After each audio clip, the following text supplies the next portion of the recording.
Ẹ kú dédé àsìkò yìí ẹ̀yin olólùfẹ́ wa, ẹ sì káàbọ̀ sí orí ẹ̀ka mobcom. Orúkọ tèmi ni Ọ̀tẹ́gbẹ̀ Mubarak. Kí náà wá nìkan tí a tún wá gbé wá fún yín lórí mathematics made simple.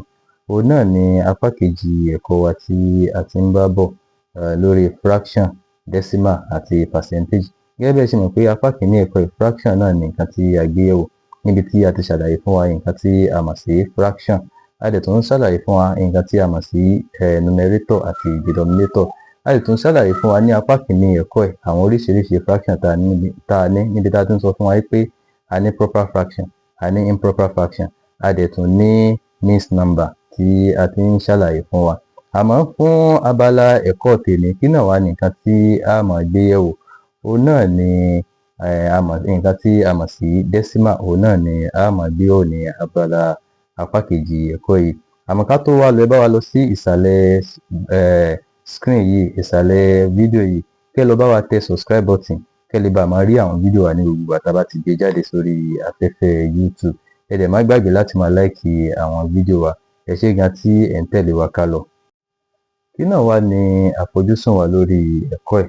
Òun náà ni láti máa kọ́ wa bí a ṣe mọ nǹkan tí à ń pè ní decimal, bí a sì ṣe ìyàtọ̀ láàrin fraction, decimal àti percentage, bí a sì ṣe máa gbé láti bá ṣe máa gbé decimal lọ sí fraction, àbí fraction lọ sí decimal, àbí percentage lọ sí decimal, àbí decimal lọ sí percentage. A sì tún máa kọ́ wa ní eléyìí náà.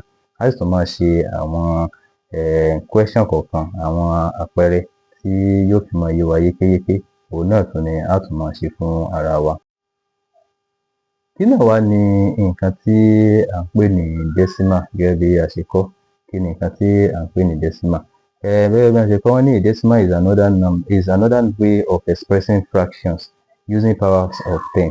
It uses a decimal point to separate the whole number from the fraction part. Nǹkan tí wọ́n sọ fún wa bíbí wọ́n ní òun náà ni pé decimal ó jẹ́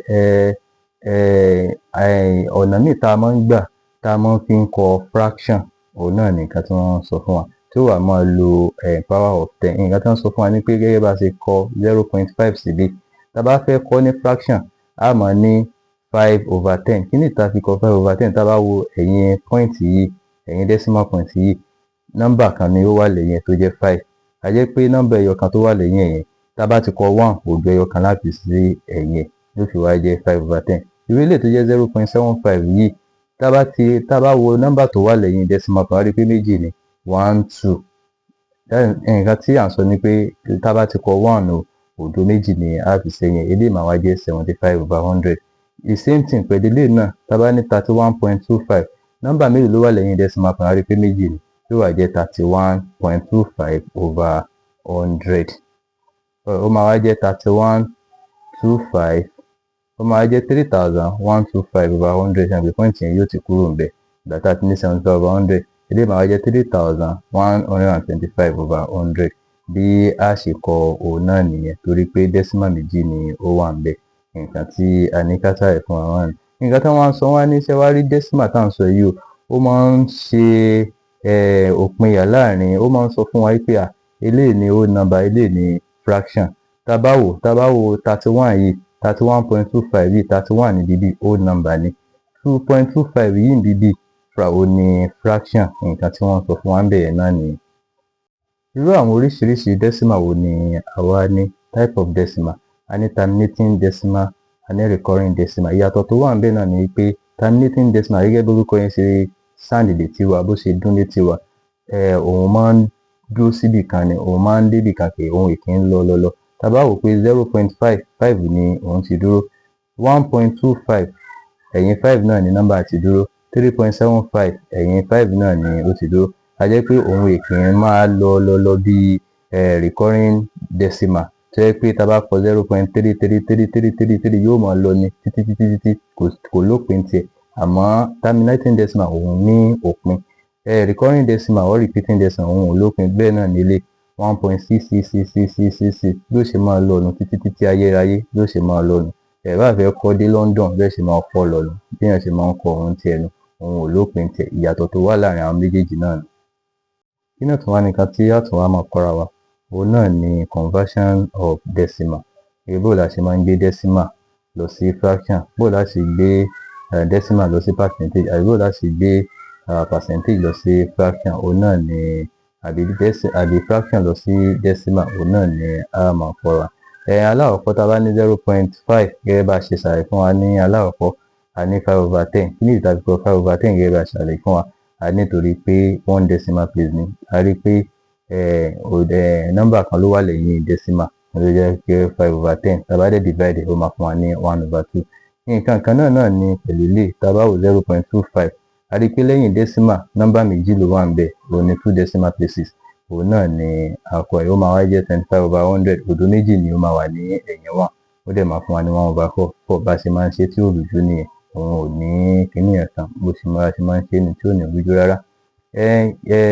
Tá a bá ní decimal to percentage, ká máa gbé decimal lọ sí percentage, òun ò tiẹ̀ rújú rárá. Nǹkan tí a kàn ní láti ṣe ni pé ká kàn máa multiply pẹ̀lú 100 ni, torí pé percentage a ti mọ̀ pé 100 ni. Tá a bá ní 0.75, 0.75 ó máa wá jẹ́ 0.75 multiply by 10, ó máa wá fún wa ní 75, tí wàá kàn ní ká kàn ìjọ percentage sí, ká kàn ìgbà mọ́ lẹ́yìn. Tá a bá ní 2.4, tá a bá ní 2.4 yìí, ẹ rí nísìn 2.4, tí wàá kàn ní pé ká kàn multiply pẹ̀lú 100, ó dẹ̀ máa wá fún wa ní 240%. Ká kàn ìjọ percentage mọ́ lẹ́yìn ni. Tá a bá ní 2.4 times 100, 240 ni ó máa fún wa. Ẹ rí pé òun sì dùn ṣe báyẹn, bá a ṣe máa ń ṣe àwọn conversion yẹn náà ni.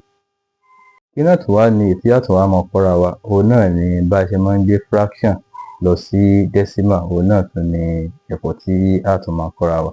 Tá a bá wo ilé, a ní 1/4 equal to 1/4, jẹ́ pé òun náà ni 1 divided by 4, tó dẹ̀ máa fún wa ní 0.25. Ìdí tó yá ṣe ilé ìsíta ni pé ká lè bá mọ̀ pé wọ́n divide ẹ̀ náà ni wọ́n fi get decimal yìí. Tá a bá wo division yìí, tá a bá ní 4, mélòó la máa rí nínú 1? A rí sàn pé 4 náà la fi ń pín 1, sàn pé kò possible láti máa gbé point, ó máa wá jẹ́ 0 láti kọ yìí. Tá a bá ní 4 times 0, ó máa fún wa ní 0. Ẹ̀tìrìpò náà láti kọ. Tá a bá wá yọ wọ́n kúrò lára wọn, ó máa wá fún wa ní 1 minus 0, 1. Sàn pé tá a bá ní 4 divided by 1, sàn pé kò possible torí pé a ti gbé point síbi, a kàn gbọ́dọ̀ wá sẹ́yìn ẹ̀ ni. Tá a bá ní 4 mélòó láàrin nínú 10, méjì ni, òun láti kọ sókè yìí. Tá a bá ní 4 times 2, ó máa fún wa ní 8. 8 náà la kọ yìí. Tá a bá wá yọ 10 kúrò nínú 8, ó máa fún wa ní 2. Ẹ rí pé 2 yẹn ló ti fún wa yìí. Tá a bá wá ní 4 divided by 2, sàn pé kò tún possible torí pé a ti ń lo point, a kàn tún gbọ́dọ̀ sẹ́yìn 2 ni, ó bá fún wa 20. 4 mélòó wá láàrin nínú 20, márùn-ún, 5, òun náà láti kọ sókè. Tá a bá ní 4 times 5, ó máa fún wa ní 20. Tá a bá yọ kúrò ní ara wọn, ó jòdò, a jẹ́ pé a ní nǹkan míì tá a tún fẹ́ pín mọ́nu. A jẹ́ pé answer wa náà ni 0.25. Òun náà ni a ti get 0.25 rí. Kó tó lè bá àyè wáyé kí bá ṣe máa ń divide ní abẹ́ fraction and decimal, òun náà tún ni ẹ tún ti kọ́. Tí a tún máa ń ṣe ní abẹ́ decimal, a máa ń ṣe àròpọ̀, a máa ń ṣe àyọkúrò, a sì tún máa ń ṣe bá a ṣe máa ń multiply, òun náà nìyẹn. Ẹ rí pé wọ́n add ilé, wọ́n yọ ilé, wọ́n multiply ilé. Bá a ṣe wá máa ń ṣe addition wa àti subtraction wa ní normal workings, òun náà láti ṣe ní inú decimal. Nǹkan tó kàn yàtọ̀ ni pé nǹkan ní point, a kàn máa gbé point wá sílẹ̀ ni, a máa tó, a máa gbé wá sílẹ̀. Ìyàtọ̀ tó wà ń bẹ náà nìyẹn. Tá a bá wò, tẹ́ bá rò pọ̀, ẹ rí pé answer tí ó fún yín. Àmì ilé tó kàn ní kọ́má díẹ̀ tí a kàn tún kọ́ra wa torí títòkè yìí ó sì rọrùn. Àmọ́ ilé ìta kàn tún kọ́ra wa náà ni multiplication. Tá a bá wò 32.3 multiply by 2.5. Tá a bá ní ká ṣe lè, tá a bá wò bá a ṣe máa ń ṣe normal multiplication wa náà láti ṣe. A kàn gbójú bẹ́ẹ̀ pé a mọ̀ pé point wà ń bẹ ni, a ní ṣe bẹ́ẹ̀ pé a rí point yẹn. Òun náà ni a sì ṣe òun. Kí náà wá ní ìgbésẹ̀ alákọ̀ọ́kọ́ tá a kọ́kọ́ ṣe? Ìgbésẹ̀ alákọ̀ọ́kọ́ tá a kọ́kọ́ ṣe òun náà wá ní pé a máa ní 5 multiply by 3, 5 times 3 ó fún wa ní 15. Ẹgbẹ́ 5 náà láti kọ, àfi 1 pamọ́. 5 times 2 ó fún wa ní 10. Tá a bá add 1 tá a fi pamọ́, ó máa fún wa ní 11. A tún máa kọ 1, a tún máa fi 1 pamọ́. 5 times 3 kí ló máa fún wa? Ó máa fún wa ní 15. Ṣé ẹ̀ bá tún fi 1 pamọ́, 15 plus 1 ó jẹ́ 16. 16 láti kọ síta yẹn. Kí tó wá ní 2, a tún máa lo 2 náà, a tún máa fi multiply bá a ṣe máa ń ṣe ní normal multiply. Ẹ rí pé bákan náà ni kò sí yàtọ̀. 2 times 3 ó jẹ́ 6, òun là kọ yìí. 2 times 2 ó jẹ́ 4. 2 times 3 ó jẹ́ 6. Ẹ rí pé bákan náà ni. Ṣé ẹ̀ bá ti sọ pé a ṣe bẹ́ẹ̀ pé a rí point ń bẹ, rí pé a gbé wálé, a kàn ṣe bẹ́ẹ̀ pé kò sí ń bẹ́ẹ̀ ni. Nǹkan tó kàn ṣẹ́kù nílé ká kàn á di ẹ̀pọ̀. 5 plus 0 ó jẹ́ 5. 1 plus 6 ó jẹ́ 7. 6 plus 4 ó jẹ́ 10. Ṣé ẹ̀ pé a máa kọ òdo, a dẹ̀ máa fi 1 pamọ́. 1 plus 6 ó jẹ́ kí ni ó jẹ́ 7 plus 1 tá a fi pamọ́ ó jẹ́ 8.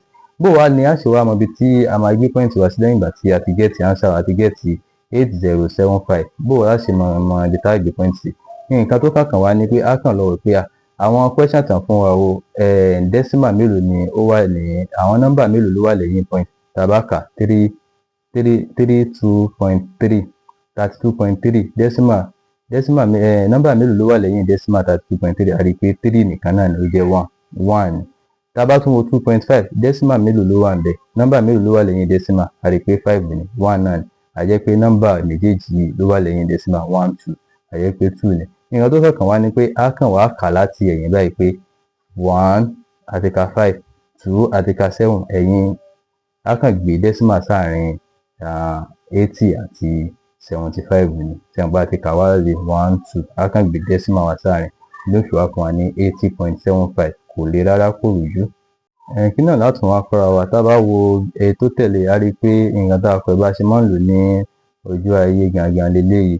À ń lò fún owó, à ń lo decimal fún owó 5.25, fún measurement 1.75 meter, àbí tá a bá fẹ́ wọn weight 2.5 kg 35 kg.